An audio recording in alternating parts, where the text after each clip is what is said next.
The folder hit the floor in pieces. My brother's open palm had connected with the edge of the table with enough force to send 12 months of carefully organized financial documentation scattering across my parents' hardwood floor.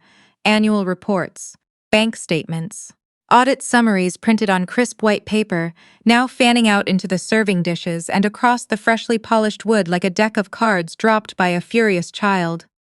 I did not flinch. I had been waiting for that reaction for 18 months.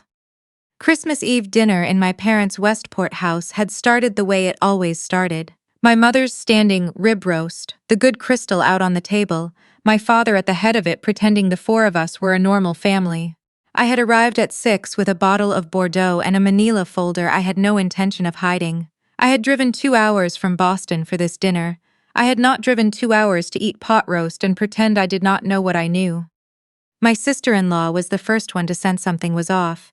She always could. She had the instincts of someone who had spent years managing optics, who sat where, who spoke first, who controlled the temperature of a room before anyone else noticed the heat. The moment I set the folder beside my plate instead of tucking it into my bag, her eyes locked onto it. She poured herself a second glass of wine before we even sat down. My brother was more confident. He had been confident for years. My father had handed him 60% of our family's construction company 8 years ago when he married her. And that 60% had turned my brother into a man who genuinely believed the world operated on a set of rules that simply did not apply to him. He carved the roast. He laughed too loud at his own jokes. He refilled my father's glass with the easy satisfaction of a man who had never once been asked to account for anything. I waited until dessert. I slid the folder to the center of the table and opened it. The top sheet was a summary my forensic accountant had prepared, clean, organized, and absolutely devastating. 14 months of inflated subcontractor invoices billed to Callaway & Sons Construction, our family company, paid out to a registered LLC under my sister-in-law's maiden name. The average markup was 63% above market rate. The total drawn over 3 years, $1.4 million. I did not say a word. I pushed the summary toward my father and let him read. The table went completely still. Then my sister-in-law stood up. She did not yell. That surprised me. She picked up the entire folder with both hands, lifted it, and turned it upside down over the dinner table. Every single page rained down into the serving dishes, the gravy boat, my mother's untouched slice of chocolate cake. Then she looked at me with a cold, practiced fury she had been saving for years. "You did this on Christmas Eve," she said, "in front of your parents, at dinner." "The documents don't have an expiration date," I said. My brother was on his feet. His chair scraped backward with a sound that seemed to rattle the crystal on the sideboard. He was breathing the way he used to breathe before a fight when we were kids, and I felt the exact same thing I had felt back then. Nothing. Not fear, not sadness, just a clear, quiet readiness. "You have no idea what you're looking at," he said. His voice was low and controlled, but his hands were shaking. "Those are standard vendor relationships. You have no context for how construction billing actually works. You never did because you left. You went to Boston to be a lawyer, and you left us to run a real business, and now you come in here with a folder full of nonsense trying to blow everything up." "I left," I said, "because you and your wife pushed me out of every operational meeting for 4 years. And what you've been building with company money is a shell LLC that has been billing us for services that were never performed since 2021. My father slammed his hand flat on the table, the silverware jumped. "That is enough," he said. I turned to look at him. He was not looking at the documents. He was not looking at the numbers. He was looking at me with the same expression he had used my entire life, the one that said, "You are the problem. You have always been the problem." "Dad, the LLC is registered under Sasha's maiden name," I said, keeping my voice steady. "I had a forensic accountant trace every payment. The markup is documented. This isn't speculation." "You hired someone to dig through our company records?" he said. His voice had dropped to a register I recognized. Not loud, worse than loud. "You investigated your own family like we're a criminal case?" "I am a minority shareholder in a company that has lost $1.4 million, I said. "Yes, I hired an accountant." My mother had not spoken yet. She stood slowly, walked around the table and placed her hand on my arm. Her touch was soft. Her eyes were not. "Sweetheart," she said, "your brother has poured his life into this company. He works 7 days a week. Your sister-in-law raised those children practically alone while he built something real. And you come in once a year at most, and every single time you find something to criticize. Every time. Do you understand what that does to this family?" I looked at her hand on my arm. "Mom," I said, "the money is gone." She removed her hand. My brother stepped toward me. He stopped 2 feet away and I could smell the bourbon from dinner. "You want to know what I think? I think you have been bitter since the day Dad gave me operating control, and you have spent every year since waiting for something you could use to justify it. You didn't come here to protect anyone. You came to feel superior." He leaned in slightly. "You are 31 years old. You are alone in Boston working 80-hour weeks. You don't have a single thing in your life that is actually yours. No family, no roots, just a job, so you come here and try to take ours." I let him finish. The room was completely still. My sister-in-law stood with her arms crossed. My mother had returned to her seat. My father was staring at the gravy-stained documents spread across the table, with an expression that told me he was not going to read a single page. I stood up. I folded my napkin and set it beside my plate. "I tried to bring this to you privately 3 times," I said, looking at my father. "I emailed you in September. I called in October. I asked to meet in November and you said you were too busy. I gave you every chance to handle this internally before tonight." My father said nothing. "You're done here," my brother said. "You need to leave." "We're done, honey," my mother said quietly. "Please just go." My father finally looked up. There was no softness in his face, just the absolute refusal of a man who had built his identity on being right and could not afford to examine what I was showing him. "Leave," he said, "and don't come back until you're ready to apologize to your brother." I picked up my coat from the back of my chair and put it on. I adjusted the collar. I picked up my bag and my keys and walked to the front door without another word. From the dining room, my sister-in-law called after me, "Drive safe." I could hear the smile in it. I opened the front door. The Connecticut winter air came in cold and clean off the sound. I turned back once, just long enough to look at my brother standing in the doorway. "Get some sleep," I said. "Tomorrow is going to be a long day." He said something as I walked out. I think it was pathetic, but I was already through the door. I sat in my car for exactly 2 minutes before I turned the heat on and picked up my phone. My attorney answered on the second ring. He had been waiting. "How did it go?" he said. "As expected," I said. "He threw the documents. My father told me to leave. Nobody read a single page." Ready to proceed. I put the car in reverse and backed out of my parents' driveway for what I suspected would be the last time in a very long while. "Send the notice," I said. The operating agreement for Callaway and Sons Construction had been drafted in 2009 by a Delaware corporate attorney who had billed by the hour and never given the document another thought since. I had spent 3 months reading it. I knew it better than anyone alive, including the man who wrote it. Under Section 7.4, a holder of the majority interest could call a special emergency meeting of the board with no less than 60 minutes of advance written notice, delivered simultaneously to all board members. The board of Callaway and Sons had 3 seats: my father, my brother, and me. 8 months ago, I had contacted the 2 minority shareholders left small equity stakes by my grandfather when he founded the company. My father's sister and his college roommate, each holding 3%. I had purchased both stakes at a fair premium quietly, through a holding company my attorney had incorporated for exactly this purpose. Neither of my parents knew.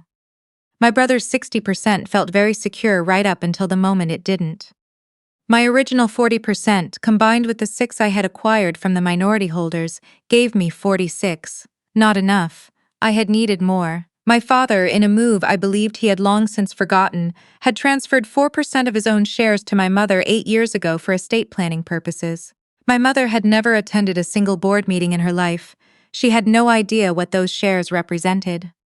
I had called her in October, not to discuss the documents, to discuss her shares. I explained carefully and accurately that those shares could create estate complications if not properly designated.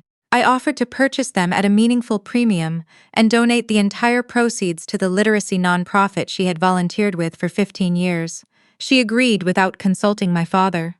The transfer was recorded with the state 4 weeks ago. 50% belonged to me. The emergency meeting notice went to all 3 board members simultaneously at 9:47 p.m. on Christmas Eve, while I was still sitting at my parents' table waiting for the right moment to leave. The notice called a special meeting for 11 p.m. that evening via video conference. Agenda: review of executive management and proposed changes to operating leadership. By the time I pulled onto I-95 heading north, my brother had 73 minutes to find a corporate attorney on Christmas Eve. I drove through the dark and thought about very little. The highway was empty. The lights of the shoreline towns moved past the windows in long, quiet smears. At 10:42 p.m. I pulled into a rest stop off exit 61, poured coffee from the thermos I had packed that morning. I had known this would be a long night, and opened my laptop on the passenger seat. My attorney was already in the video call, along with the interim administrator I had retained 3 weeks prior to step in, immediately following any change in leadership. We waited. At 11 p.m., the meeting convened. My father joined 40 seconds later, his face ashen and uncomprehending in the small rectangle of his camera. My brother joined 40 seconds after that, still in the dress shirt from dinner, jacket gone, no corporate attorney beside him, no one beside him at all. I called the meeting to order. I presented the motion, removal of the current chief executive officer for cause, citing the forensic audit findings, with appointment of the interim administrator pending a full operational review. My father said, "Nina, stop this right now." I voted yes. My father voted no. My brother could not vote on his own removal. It was written clearly in Section 9.2 of the operating agreement. The motion passed 2-1. I announced the result, thanked everyone for their time, and closed the meeting at 11:14 p.m. I finished my coffee in the rest stop parking lot. The snow had started, light, just beginning, dusting the windshield in soft, irregular intervals. I turned the wipers on and watched the lot, empty except for 2 long-haul trucks idling at the far end. My phone showed 14 missed calls by the time I pulled back onto the highway. My brother arrived at my apartment building in Boston at 6:15 in the morning. I was already awake. I had slept perhaps 3 hours. I was at my kitchen table with a second cup of coffee and my laptop open, reviewing the preliminary financial report my attorney had sent at 5. The company's operating accounts were frozen pending the review. My brother's corporate card had stopped working at midnight. His key card access to the company office had been revoked. His company truck, registered to the business, not to him personally, was subject to a recall order that would be executed when the repo company opened at 8. The intercom buzzed and I checked the camera feed on my phone. He was standing in the cold in the same dress shirt from last night, no coat, his breath making white clouds in the early morning air. He had driven 2 hours through the dark on Christmas morning. I buzzed him in. He came up the stairs and I opened the door before he could knock. He looked terrible. Not the way someone looks after a physical confrontation, the way people look when the story they have told themselves about their own life suddenly stops making sense. Disoriented, like a man who had driven somewhere familiar and found the building gone. "You can't do this," he said. "I already did," I said. "That meeting was illegal. You can't call an emergency vote on Christmas Eve with an hour's notice." Section 7.4 of the operating agreement says I can. The company is incorporated in Delaware. Delaware law supports it. I've had 3 attorneys review the procedure over the past 6 months. He stepped past me into the apartment without being invited. I let him. He stood in my kitchen and looked around. At the neat counters, the stack of files on the table, the coffee maker still running, and I could see him searching for something to be contemptuous of and finding nothing. "How long have you been planning this?" he said. "Since September, when I found the first invoice." "Those are legitimate vendor arrangements." "The LLC was registered 4 days before the first invoice was submitted," I said. "There is no vendor. There is no service provided. There is a bank account in your wife's name that received $1.4 million from a company I am a shareholder of. My forensic accountant identified an additional $200,000 in billing irregularities the initial review didn't catch." He pulled out a chair at my kitchen table and sat down without asking. He put his elbows on the surface and pressed his hands over his face. For a moment I almost felt something, not sympathy exactly, something older, a kind of exhausted recognition. He was my brother. We had grown up in the same house, eaten at the same table, existed in the same gravitational field of my parents' preferences, him at the center, me at the edge, year after year after year. The feeling lasted about 4 seconds. "What do you want from me?" he said. "I don't want anything from you," I said. "The operational review will determine whether the company pursues civil recovery for the funds. That decision belongs to the interim administrator and the company's attorneys, not to me personally." He looked up. "You're going to sue me." "The company may pursue the LLC, that's not my call anymore. I handed operational authority over last night." "Dad will never let this stand." "Dad holds 2% of a company I control," I said. "His vote didn't carry the meeting, it won't carry the next one either." He stood from the table. He was trying to locate the version of himself that worked in rooms like this. The confident older brother, the successful businessman. The one my father had always looked at with undisguised pride. But that version required a certain foundation, and I had removed the foundation while he was eating Christmas dinner. "Sasha is going to lose it," he said, almost to himself. Not a threat, just a fact he was still trying to absorb. "That's between you and your wife," I said. I opened the front door. He stood there a moment. Then he walked out without another word. I locked the door behind him and went back to my coffee.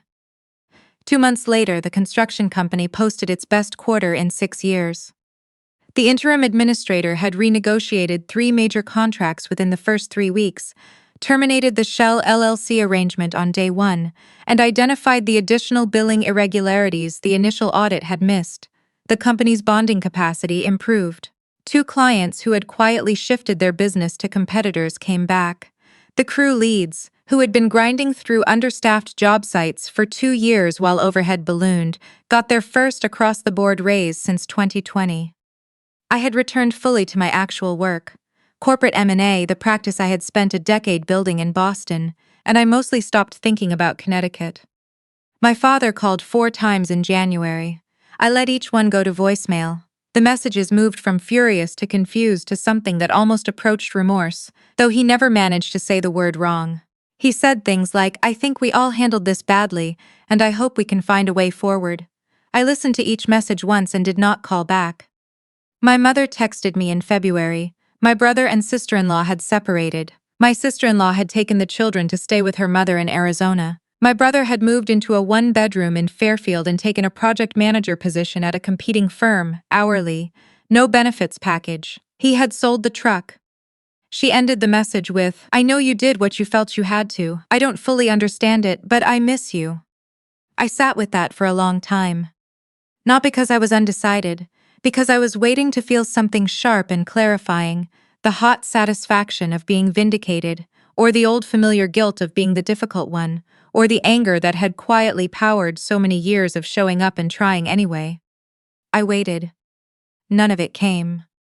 What arrived instead was very quiet, almost imperceptible, like setting down something heavy that you'd carried so long you had stopped registering it as weight. The Contractor Licensing Board had opened a preliminary inquiry based on the audit materials I had provided. That process was entirely out of my hands. I had given them what they asked for and stepped back. I had one photograph on my desk at the office, not family. It was a picture of the Callaway and Sons building, the original one, shot in 1987, the year my grandfather had opened the doors, with 11 employees and a single piece of equipment. He had built something from nothing. He had done it honestly. He had intended it to last past him. I thought about him sometimes when the work got difficult. I thought about what it actually meant to build something that was yours.